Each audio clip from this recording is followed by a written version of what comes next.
Lei de Incentivo à Cultura, Lei Rouanet. Realização: Ministério da Cultura, Governo Federal, Brasil União e Reconstrução. Produção: Prime Filmes.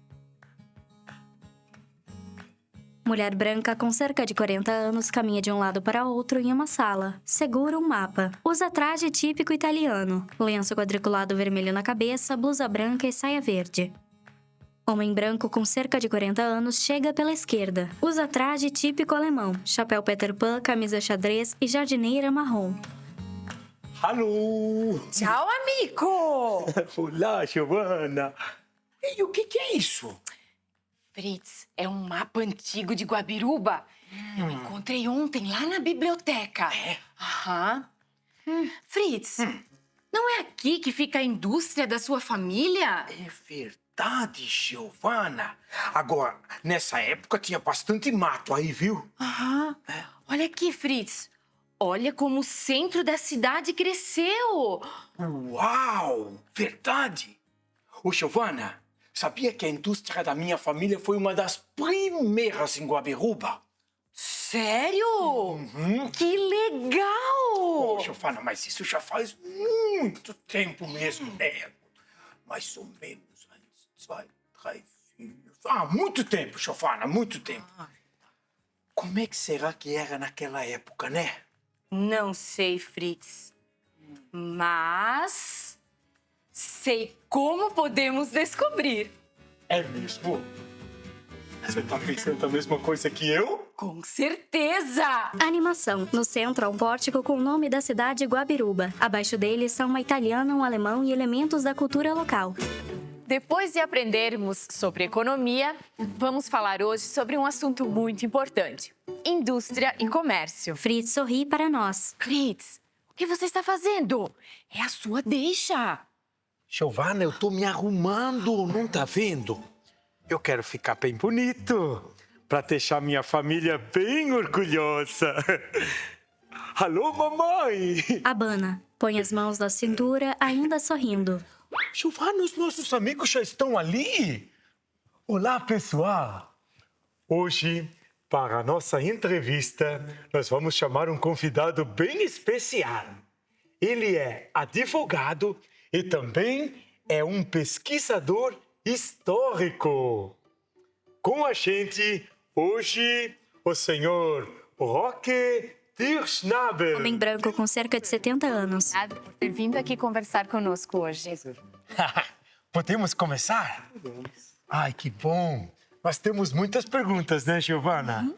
Quando os imigrantes chegaram aqui, como é que, em meio a tantas dificuldades, eles conseguiam tirar o seu sustento? Os primeiros imigrantes também tiveram outras atividades, dedicando-se à lavoura, além de outras atividades acessórias, que eu quero dizer. Trabalhavam na abertura de picadas, de estradas para o governo imperial. Seu Roque, quais são os pilares do comércio de Guabiruba? O pilar mais importante do comércio de Guabiruba, eu entendo que foram as vendas de propriedade dos vendeiros. É eles que adquiriam a produção excedente dos colonos e, em troca, levavam o equivalente àquilo que não possuíam, que a colônia não produzia, que vinha de fora: o sal, o açúcar, o trigo, por exemplo. Muito interessante. E, seu Roque, o que foi que contribuiu para aproximar esses colonos, esses lavradores e possibilitar as compras e vendas e trocas, por favor? As melhorias das estradas, as condições dos lavradouros melhorou muito com o passar dos anos.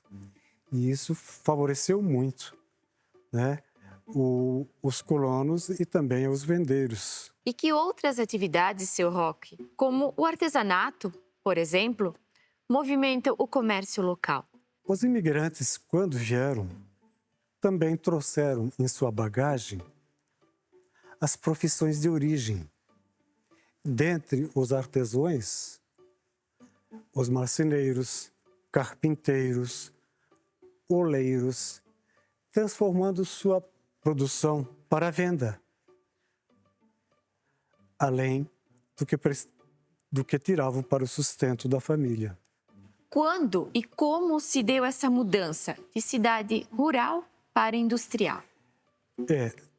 Guabiruba se caracterizou como uma cidade dormitório. Fez com que a maioria dos nossos lavradores fossem trabalhar nas empresas de Brusque, porque lá encontravam mão de obra. Mas não tirava os lavradores de suas pequenas áreas agrícolas.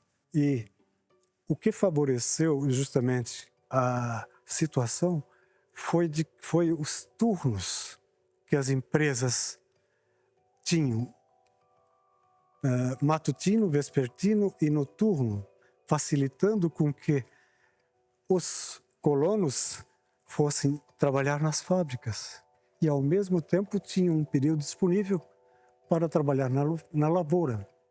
E com o desenvolvimento da economia, surgiram os empreendedores de fábricas e fecularias? Sim, justamente os vendeiros, com o desenvolvimento da economia, tinham um acúmulo de capital, uma reserva para aplicarem,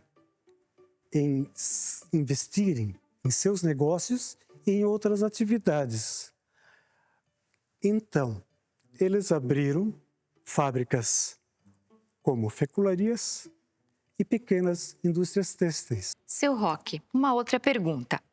Qual foi a primeira usina hidrelétrica de Guabiruba e como beneficiou o desenvolvimento da indústria têxtil? Esta não é difícil, acho que é do conhecimento da maioria de vocês. A instalação da primeira usina hidrelétrica se deu no Salto do Ribeirão da Planície Alta. Ela foi inaugurada no dia 13 de novembro de 1913. Foi construída pelo empreendedor João Bauer, inaugurada justamente na data de aniversário do João Bauer, que foi um grande empreendedor na nossa região. E você pode falar um pouco mais sobre a implantação e o desenvolvimento da indústria têxtil? A indústria têxtil praticamente se desenvolveu mais propriamente a partir da Primeira Guerra Mundial. Os teares mecânicos e os fios tingidos que vinham da Europa facilitou o seu pagamento por causa da guerra, porque a Europa estava em crise. Então, o desenvolvimento da indústria se deu com uma maior facilidade. Quais são as vantagens competitivas de Guabiruba em termos de indústria e comércio? Por que Guabiruba se tornou um polo tão atraente para investidores? A partir de 1980, início de 90, Guabiruba recebeu migrantes de vários cantos do Brasil, devido à sua pujança econômica, oferecendo empregos, devido à industrialização, principalmente no ramo têxtil, o que favoreceu a vinda desses migrantes, para a cidade de Guabiruba. Porque também tinham, além da oferta de mão de obra, eles tinham uma cidade com qualidade de vida para morar bem. Senhor Roque, e se o senhor pudesse dizer algumas palavras para os nossos precursores, aqueles que começaram com a indústria, com o comércio em Guabiruba, o que o senhor diria sobre eles ou para eles, por favor? Acredito que esse espírito empreendedor veio da vocação para o trabalho, da resiliência, da disciplina, organização que eles tiveram e que eram determinados em seus objetivos, de forma que construíram essa cidade maravilhosa que nós temos, dando um exemplo, né, para toda a região. Giovanna e Fritz voltam para a sala. Sentam-se em poltronas lado a lado. Giovana, sabe de uma coisa? Eu estou muito impressionado com os nossos antepassados e também orgulhoso de tudo aquilo que eles construíram. Que bonito isso, né, Fritz? Ver como a nossa cidade está crescendo. Mas eu... O que foi, Giovana? Nada. Por favor, minha amiga, fala, por favor, Peter. Tenho um pouco de medo, Fritz, de nós, agricultores, perdermos o espaço na cidade. Não, Giovana. Oh, não fica preocupada não, Giovana. A industrialização é bom, mas a agricultura é a base. E o importante é o equilíbrio. Industrialização e agricultura. Nossa, Fritz, estou impressionada. Como você falou bonito! Ah, Giovana, é que eu aprendi com a minha amiga inteligente. Fritz aponta para Giovanna, que sorri. Giovana, vamos olhar esse mapa. Oh, foi aqui que o dragão apareceu. Guabiruba ontem, hoje e amanhã. Dragão em animação passa pela tela e sopra fogo.